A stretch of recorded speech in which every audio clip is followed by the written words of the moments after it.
तस्मात् ज्योतिरभूत द्वेधा राधा माधव रूपकं तस्मादिदं महादेवी गोपालनेव भाषितं दुर्वाससो मुनिर्मोहे कार्तिक्यां रासमंडले ततः पृष्ठवती राधा संदेहम भेदात्मन है। अर्थात इसीलिए श्याम और गौर वर्ण में भेद करके दो प्रकार की राधा माधव की मूर्ति है, तथापि उनको अलग अलग न जान करके उनकी भक्ति करके एक ही जाने। हे उमा देवी, श्री गोपाल ने स्वयं अपना यह रहस्य राधिका जी से कहा है। कार्तिक की पूर्णमासी को रास क्रीड़ा स्थल में श्री कृष्ण के दर्शन को प्राप्त करने के लिए दुर्वासा मुनि आए और वे विचार करने लगे कि अच्युत भगवान गोप बंधुओं के साथ में कैसे रमण करते हैं। इस संदेह को दूर करने के लिए राधिका जी ने संदेह के निवारण के लिए यह प्रश्न किया था। जय श्री कृष्ण मेरे परम स्नेहीजनों, बंधुजनों और मेरे आत्मीयजनों, कृष्ण आस्था प्रमीला चैनल पर आपका हार्दिक स्वागत करती हूँ। और कार्तिक महात्म्य के अंतर्गत हमने पहला अध्याय तो सुन लिया है। आज हम दूसरा अध्याय और तीसरा अध्याय पर बात करेंगे। पहले अध्याय में हमने सुना था कि सत्यभामा जी ने श्री कृष्ण भगवान से ये पूछा था कि मैंने पूर्व जन्म में कौन से उत्तम कर्म किए कि इस जन्म में मैं आपकी पटरानी बनी। इस पर श्री कृष्ण उनके पूर्व जन्म की कथा उनको सुनाते हैं। आइए हम भी सुनते हैं। श्री कृष्ण ने कहा कि गुणवती ने जब अपने पिता तथा पति की मृत्यु का समाचार सुना तो बड़ा ही करुण विलाप करने लगी और विलाप करते करते बेहोश होकर के गिर पड़ी। बहुत देर बाद जब उसकी चेतना लौटी तो पुनः विलाप करती हुई शोक समुद्र में डूब गई।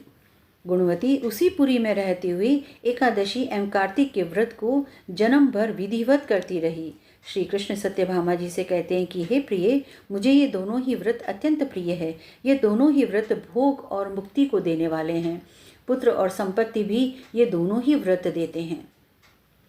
जो व्यक्ति तुला के सूर्य रहते कार्तिक मास में प्रातः स्नान करते हैं, वे चाहे कितने भी पापी क्यों न हो, मुक्ति के अधिकारी बन जाते हैं। जो व्यक्ति कार्तिक के महीने में स्नान, जागरण, दीपदान, तुलसी के पौधे की सेवा करते हैं, वे विष्णु के समान पूजनीय हो जाते हैं। जो प्राणी कार्तिक मास में विष्णु भगवान के मंदिर की सफाई करते हैं, उनका पूजन करते हैं, वे मोक्ष को प्राप्त कर लेते हैं। जो प्राणी कार्तिक के महीने में 3 दिन भी नियम पूर्वक आराधना कर लेते हैं तो उनकी देवता भी पूजा करते हैं। तो फिर जन्म भर इस मास का व्रत रखने वाले का तो कहना ही क्या है। इस प्रकार गुणवती प्रत्येक वर्ष मन लगा करके कार्तिक का व्रत और भक्ति पूर्वक विष्णु भगवान की आराधना और पूजा करती रही। एक बार जब वह ज्वर से पीड़ित हो गई थी, दुबली हो गई थी, कमज़ोर हो गई थी, तो भी धीरे धीरे गंगा स्नान के लिए चली गई। और जब वह गंगा के ठंडे पानी में जैसे ही अंदर गई तभी थर थर काँपने लगी और उस आकाश मार्ग से एक विमान को उसने आते हुए देखा। उस विमान पर विष्णु भगवान के समान रूप वाले धारण किए हुए पार्षद सवार थे और विमान पर गरुड़ के चिन्ह का झंडा लगा हुआ था। अप्सराएं भी उस विमान की शोभा बढ़ा रही थी। वे पार्षद उस विमान पर गुणवती को चढ़ा करके चंवर डोलाते हुए वैकुंठ को ले गए। उस विमान में बैठी हुई वह ऐसी लगती थी मानो जलती हुई अग्नि की लपटें चमक रही हो। इस प्रकार कार्तिक के पुण्य प्रभाव से वह मेरे पास आई। इसके बाद ब्रह्मादि देवताओं की प्रार्थना पर मैं इस लोक में आया तो मेरे साथ मेरे गण भी आ गए। हे सत्यभामा, ये सभी यादव मेरे गण हैं। पूर्व जन्म में तुम्हारे पिता का नाम देवशर्मा था और इस जन्म में सत्राजित बने। उस जन्म में जो तुम्हारे पति थे वही अब अक्रूर बन करके आए हैं और तुम भी गुणवती हो। पूर्व जन्म में किए हुए कार्तिक व्रत के पुण्य से मेरी प्रेम पात्र बनी हो। उस समय तुमने मेरे मंदिर के द्वार पर जो तुलसी वाटिका लगाई थी, उसी के पुण्य प्रभाव से तुम्हारे घर में कल्पवृक्ष शोभा पा रहा है। पूर्व जन्म में तुमने जो कार्तिक माह में दीपदान किया था, उसी के कारण तुम इतनी सुंदर बनी हो और घर में प्रत्येक प्रकार का वैभव है।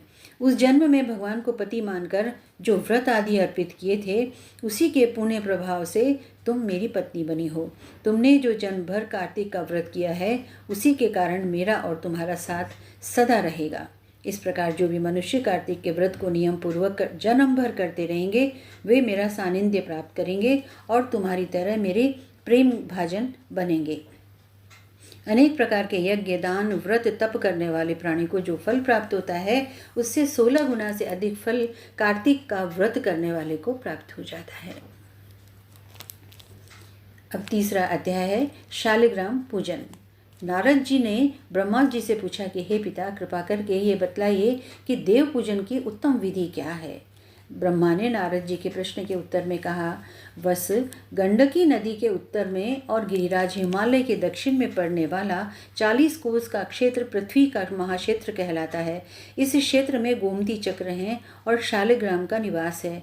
जहाँ गोमती चक्र और शालिग्राम उपस्थित हों वहाँ स्नान करने और शालिग्राम पूजन करने से मनुष्य को मुक्ति प्राप्त होती है। शालिग्राम को स्नान कराने वाला जल बड़े से बड़े पाप को नष्ट कर देता है। अतः शालिग्राम के चरणामृत को अवश्य पीना चाहिए और पीते समय निम्न मंत्र अवश्य बोलना चाहिए। अकाल मृत्यु हरणम सर्व व्याधि विनाशनम विष्णु पादोदकम पीत्वा शिरसा धारयाम्यहम्।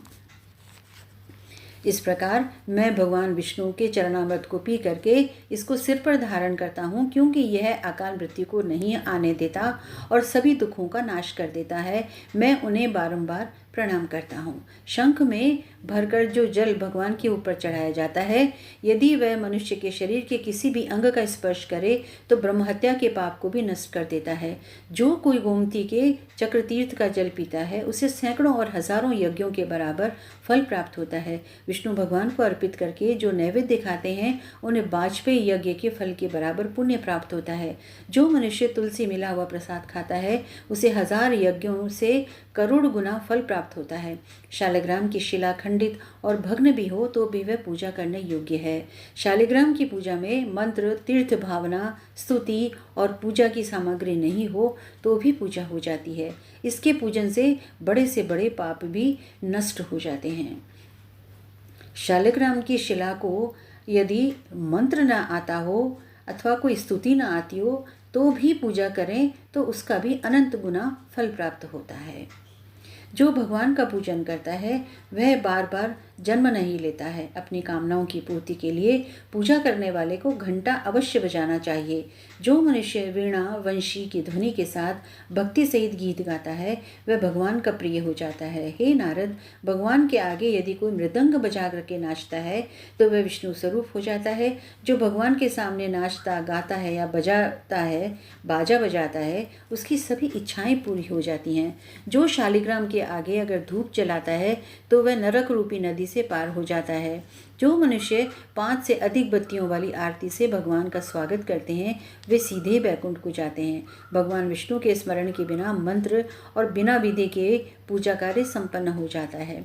शालिग्राम की परिक्रमा करने से अश्वमेघ यज्ञ का फल प्राप्त हो जाता है। इस प्रकार से दूसरा और तीसरा अध्याय संपूर्ण होता है। हरिओम तत्सत। अनेक मंगल कामनाओं के साथ मिलते हैं अगले वीडियो में।